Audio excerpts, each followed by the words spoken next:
गुरुभ्यो नमः। ओम नमो भगवते वासुदेवाय। ओम श्रीकृष्णाय परब्रह्मणे नमः। अथ अष्टनवतितमं दशकं निष्कलब्रह्मोपासनावर्णनम्। यस्मिन्नेतद्विभातं यत इदमभवद्येन चेदं ययेतत् योऽस्मादुत्तीर्णरूपः खलु सकलमिदं भासितं यस्य भासा। यो वाचां दूरदूरे पुनरपि मनसां यस्य देवा मुनीन्द्राः नो विद्युस्तत्त्वरूपं किमु पुनरपरे कृष्ण तस्मै नमस्ते। जन्माथो कर्म नाम स्फुटमिह गुणदोषादिकौ वा न यस्मिन् लोकानामूतये यः स्वयमनुभजते तानि मायानुसारी।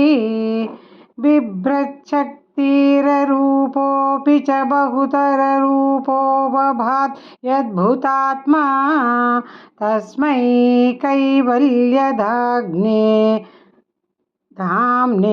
पररसपरिपूर्णाय विष्णो नमस्ते। नोतेर्यञ्चन्न मर्त्यन्न च सुरमसुरं न श्रियं नो पुमांसं न द्रव्यं कर्म जातिं गुणमपि सदसद्वापि ते रूपमाहुः। शिष्टं यत्स्यान्निषेधे सति निगमशतैर्लक्षणावृत्तितस्तते कृच्छ्रेणा वेद्यमानं परमसुखमयं भाति तस्मै नमस्ते। मायायां बिम्बितस्त्वं सृजसि महदहङ्कारतन्मात्रभेदैः भूतग्रामेन्द्रियाद्यैरपि सकलजगत्स्वप्नसङ्कल्पकल्पं भूयः संहृत्य सर्वं कमठ इव पदान् यात्मना कालशक्त्या गम्भीरे जायमाने तपसि वितिमिरो भासि तस्मै नमस्ते। शब्दब्रह्मेति कर्मेत्यणुरिति भगवन् कालयित्यालपन्ति त्वामेकं विश्वहेतुं सकलमयतया सर्वथा कल्प्यमानम्। वेदान्तैर्यत्तु गीतं पुरुषपरचिदात्माभिधं तत्तु तत्त्वं प्रेक्षामात्रेण मूलप्रकृतिविकृतिकृत् कृष्ण तस्मै नमस्ते। सत्त्वेनासत्तया वा न च खलु सदसत्त्वेन निर्वाच्यरूपा धत्तेया सावविद्या गुणफणिमतिवद्विश्वदृश्यावभासम्। विद्या त्वं सैव याता श्रुतिवचनलवैर्यत्कृपा स्यन्दलाभे संसारारण्यसध्यस्तृटनपरश्रुता मेति तस्मै नमस्ते। भूषासु स्वर्णवद्वा जगति घटशरावादिके मृत्तिकावते तत्त्वे सञ्चिन्त्यमाने स्फुरति तदनुनाप्यद्वितीयौ वपुस्ते। स्वप्नद्रष्टुः प्रबोधे तिमिरलयविधौ जीर्णरज्जोश्च यद्वते विद्यालाभे तथैव स्फुटमपि विकसेत् कृष्ण तस्मै नमस्ते।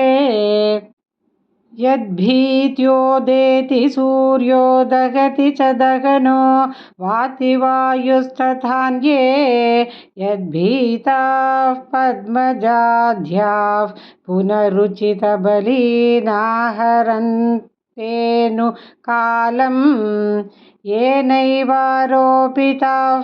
प्राङ्निजपदमपि ते ज्यार्वितारश्च पश्चात् तस्मै विश्वन्नियन्त्रे वयमपि भवते कृष्ण कुर्मः प्रणामम् त्रैलोक्यं भावयन्तं त्रिगुणमयमिदं त्र्यक्षरस्यैकवाच्यं स्त्रीशानामैक्यरूपं त्रिभिरपि निगमैर्गीयमानस्वरूपम् तिस्रोऽवस्थाविदन्तं त्रियुगजनिजुषं त्रिक्रमाक्रान्तविश्वं त्रैकाल्ये वेदहीनं त्रिभिरहमनिशं योगवेदैर्भजे त्वाम् सत्यं शुद्धं विबुद्धं जयति तव वपुर्नित्यमुक्तं निरीहं निर्द्वन्द्वं निर्विकारं निखिलगुणगणौ व्यञ्जनाधारभूतं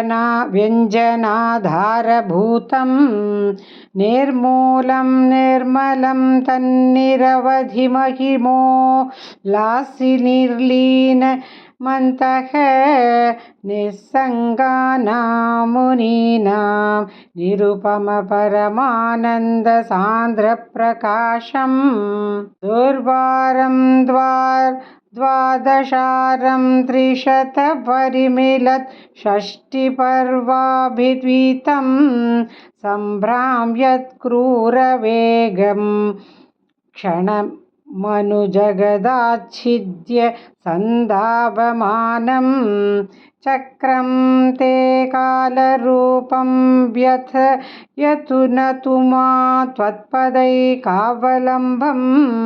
विष्णो कारुण्यसिन्धो पवनपुरपते पाहि सर्वामयौघात् नारायणाखिलगुरो भगवन्नमस्ते नारायणाखिलगुरो भगवन्नमस्ते।